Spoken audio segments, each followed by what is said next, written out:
यीशु मसीह के अज़ली और अब्दी और जलाली नाम से आप सबकी सलामती हो। हम कलाम मुक़द्दस में से ज़बूर 105 और उसकी छठी आया मुक़द्दसा से 11वीं आया मुक़द्दसा तक हम तलावत करते हैं। आए उसके बंदे अब्राहम की नस्ल, आए बनी याकूब उसके बरगज़ीदो, वही खुदावंद हमारा खुदा है। उसके अहकाम तमाम ज़मीन पर हैं। उसने अपने अहद को हमेशा याद रखा, यानी उस कलाम को जो उसने 1000 पुश्तों के लिए फरमाया। उसी अहद को जो उसने अब्राहम से बांधा और उस कसम को जो उसने इसहाक से खाई और उसी को उसने याकूब के लिए आयन यानी इस्राएल के लिए अबदी अहद ठहराया और कहा कि मैं कनान का मुल्क तुझे दूंगा कि तुम्हारा मारूसी हिस्सा हो। कलाम मुक़द्दस के पढ़े और सुने जाने पर खुदावंद की खास बरकत हो। आमीन। हम कलाम मुक़द्दस की नयात की रोशनी में इन हकायक को देखेंगे कि कैसे बनी इस्राएल कौम मुल्क कनान, जिसका मौजूदा नाम फ़लस्तीन और इस्राएल है,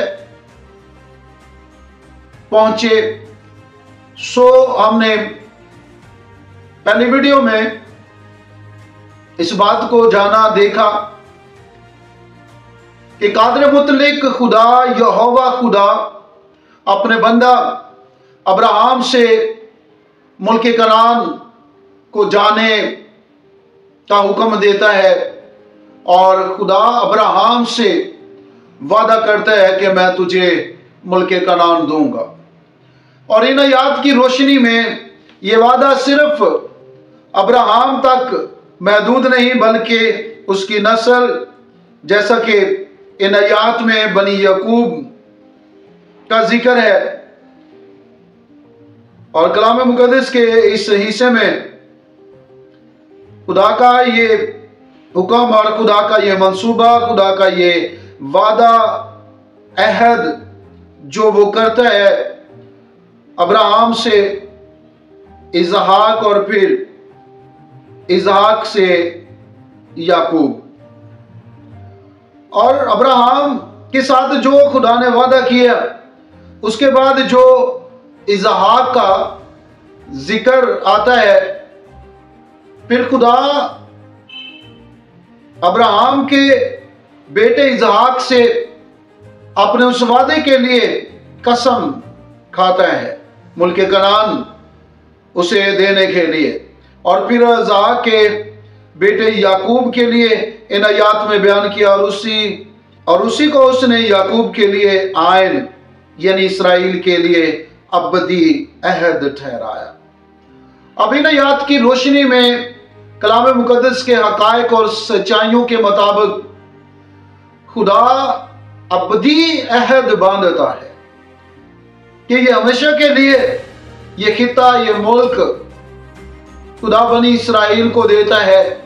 और ये अहद जो हम बनी इस्राएल के साथ देखते हैं कि खुदा ने अपने उस वादे को जो उसने अपने बंदा अब्राहम से किया और फिर उसके बेटे इसहाक से कसम खाकर वो मुल्क देने का जिक्र, और फिर इस्राएल के लिए अबदी अहद। और 11वीं आया मुक़द्दसा में ये जो बयान किया गया है और कहा कि मैं कनान का मुल्क तुझे दूंगा कि तुम्हारा मारूसी हिस्सा हो। अब खुदा का ये अहद जो वो बनी इस्राएल के साथ करता है, अब ये खिता, ये मुल्क, ये इलाका मारूसी तौर पर उन्हें दिया गया है और ये खुदा का अबदी अहद है। ये नस्ल दर नस्ल उनके साथ खुदा का वादा है। खुदा ने अपने उस वादे को पूरा किया कि अब्राहम और उसकी नस्ल को, उसकी औलाद को वो मुल्क कनान, जहां हाम का बेटा कनान और कनानी कबीले बसते थे, वो मुल्क खुदा बनी इसराइल को अपने उस वादे को, अपनी उस कसम को पूरा करने के लिए और अपने उस अहद को जो वो अबदी अहद मानता है, उसको खुदा ने पूरा किया। और मैं और आप इस बात को देख सकते हैं कि खुदा अपने वादों का सच्चा खुदा है। सो खुदा हमेशा अपने वादों को पूरा करता है और खुदा का ये वादा अब्राहम के लिए और उसकी नस्ल के लिए उनकी जिंदगियों में पूरा होता है और वो वादा आज तक कायम है। खुदा हम सबको कलाम मुकद्दस के इन हकायक के वसीले बहुत ज्यादा बरकत दे, आमीन। और मैं उन तमाम अपने अजीजों से जो हमारे चैनल को देख रहे हैं अपील करता हूं कि वो इस चैनल को सब्सक्राइब करें और इसे दूसरे लोगों के साथ शेयर करें, ताकि ज्यादा से ज्यादा लोग इन हकायक को, इन सच्चाइयों को जाने और कबूल करें और इसके वसीले बरकत पाए। खुदावंद आप सबको बहुत ज्यादा बरकत दे, आमीन।